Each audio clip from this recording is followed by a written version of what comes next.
দক্ষিণ চীন সাগর হলো একটি প্রান্তিক সাগর যা পশ্চিম প্রশান্ত মহাসাগরের দক্ষিণ-পূর্ব কোণে অবস্থিত। এটি প্রায় ৩৫ লক্ষ বর্গ কিলোমিটার এলাকা জুড়ে বিস্তৃত এবং এটি বিশ্বের ষষ্ঠ বৃহত্তম সাগর।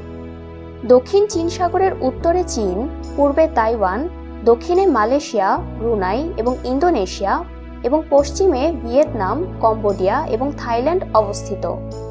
দক্ষিণ চীন সাগর একটি গুরুত্বপূর্ণ সমুদ্রপথ। এটি বিশ্বের সবচেয়ে ব্যস্ত সমুদ্রপথগুলোর মধ্যে একটি এবং এটি বিশ্ব বাণিজ্যের প্রায় ১/৩ নিয়ন্ত্রণ করে।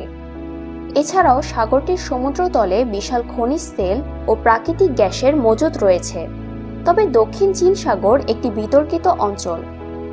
চীন, ভিয়েতনাম, মালয়েশিয়া, ব্রুনাই, ফিলিপাইন এবং থাইল্যান্ড এই দেশগুলোর মধ্যে এই সাগরের বেশ কয়েকটি দ্বীপের ওপর নিয়ন্ত্রণের জন্য বিরোধ রয়েছে।